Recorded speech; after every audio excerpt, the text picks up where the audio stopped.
안녕하세요. 실전 투자자 경매하는 직딩 아빠입니다. 매일 블로그에 부동산 관련 주요 뉴스를 올리고 있습니다. 매번 뉴스를 읽어보면서 부동산 흐름도 확인하고 부동산 시장의 심리적인 영향도 가늠해 봅니다. 하루라도 감을 놓치기 싫어서 이런 작업을 하고 있습니다. 그런데 요즘 대부분의 뉴스 기사에서 드디어 집값 하락, 몇 억씩 떨어지는 아파트값, 얼마나 떨어질까 등의 제목과 내용을 쉽게 찾아볼 수 있습니다. 이제 하락이 시작되었고 방향을 완전히 하락 쪽으로 확신하는 내용도 많습니다. 이런 기사들을 보면 여러분은 어떤 생각이 드시나요?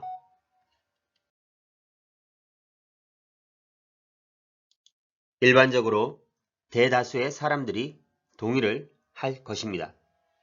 앞으로 이제 떨어질 일만 남았다는 댓글도 어렵지 않게 찾아볼 수 있으니까요. 반면에 몇몇 분들은 아니에요. 지금 오르고 있는 곳도 꽤 많아요. 게다가 신고가를 넘어서 거래가 된 곳도 있어요. 뉴스의 내용과 실제 분위기는 틀립니다.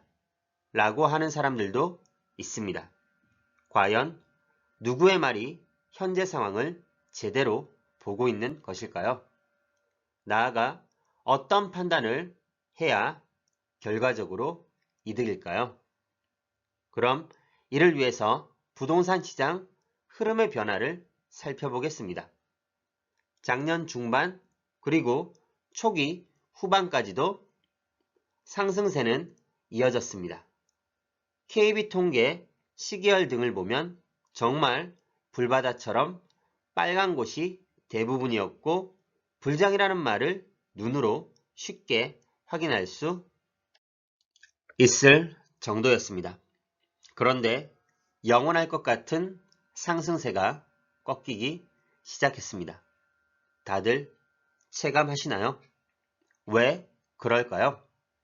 이유를 알아야 항상 해결책을 찾을 수 있겠죠. 가장 큰 이유는 대출에서 찾을 수 있습니다. 대출을 꽁꽁 막아버린 영향이 가장 큽니다. 기억나시나요? 금융당국 대출 규제 강화로 인해서 농협을 필두로 대출 중단 사태가 일어났었죠. 신한은행이 대신해주고 등등 이런 일들이 있었습니다. 이로 인해 계약 취소도 일어났었고 사람들이 심리적으로도 타격을 받았을 겁니다. 게다가 신용대출도 연봉 기준으로 두세 배 가능했던 것이 연봉까지로 상한선을 낮춰버렸습니다. 돈줄을 점점 조이는 것입니다. 그리고 소득 기준으로 대출을 점점 줄이는 DSR 강화 정책도 등장합니다. 이렇게 계속적인 대출을 막는 공격을 정부에서 퍼부어 버립니다. 갑작스러운 공격이라서 대부분 이를 제대로 막지도 못했고 마땅한 해결 방법도 없었습니다. 이렇게 대출을 막아버린 것이 현재 시장의 흐름을 대변할 수 있는 가장 큰 이유입니다. 한편으로는 끝이 보이지 않는 부동산 상승에 정부의 무차별 공격과 어쩔 수 없는 무기의 선택으로도 보여집니다. 도저히 이런 방법이 아니고서는 부동산 상승을 막을 수 없다고 판단했을 겁니다.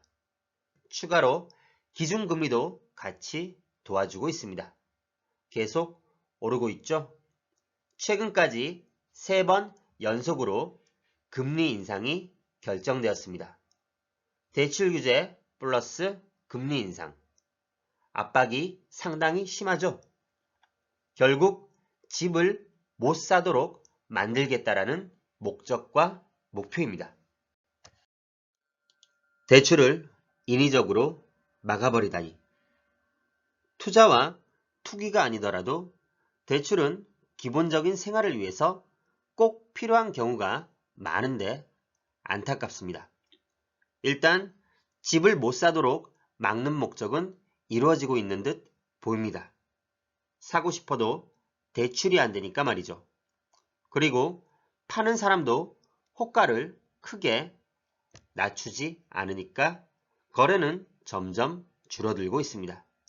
물론 집이 비싸서 안 사는 사람들도 있겠지만 포인트는 인위적으로 대출을 막아서 수요와 거래량을 줄인 것입니다. 인위적으로 부동산 시장의 섭리에 맞지 않도록 말입니다. 아마 정부도 알고 있을 겁니다. 이러면 안 된다는 것을 말이죠. 그러니까 이 정부 동안 내내 집값이 상승했는데 이제 와서야 이런 규제를 하는 것을 보니 대선까지는 집값을 막아보자. 잠시라도 멈춰보자 라는 의지가 강해 보이기도 합니다. 이런 인위적으로 강한 규제는 부동산 시장의 섭리를 망쳐버립니다. 이번에 송도의 분양권 사례만 보더라도 대출로 인하여 같은 지역임에도 불구하고 어떤 단지는 당첨 후에도 미계약이 이어졌고 다른 단지는 청약에 무려 2만 명 이상이 몰렸습니다. 규제로 인해서 중도금 대출이 되고 안 되고의 차이로 발생한 상황입니다.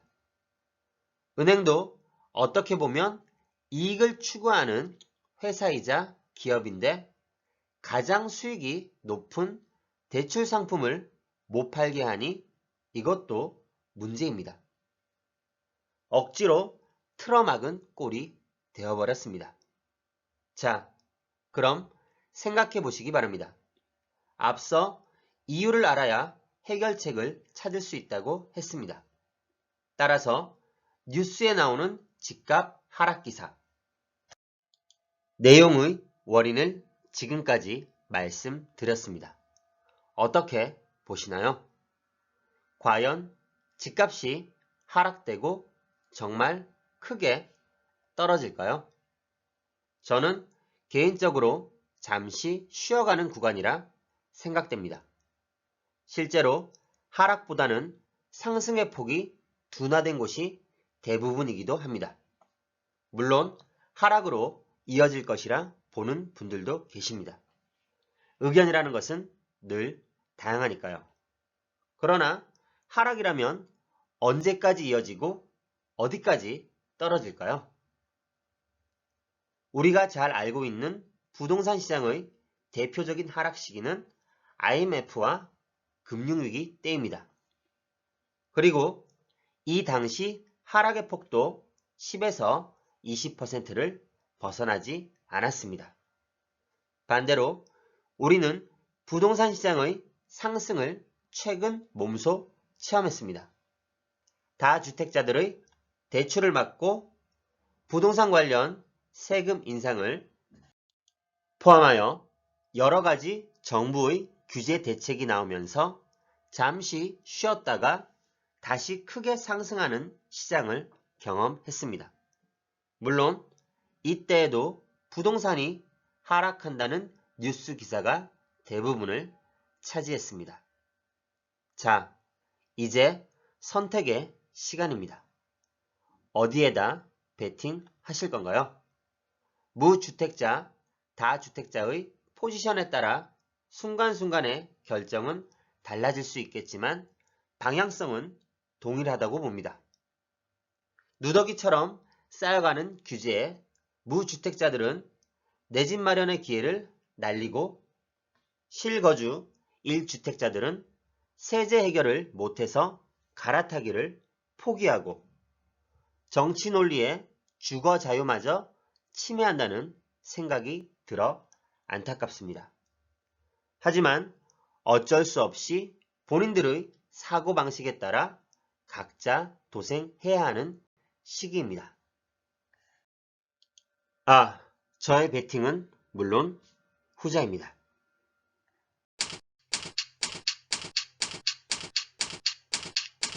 아래 메일 주소로 보내주시면 빠르게 답변 드리겠습니다.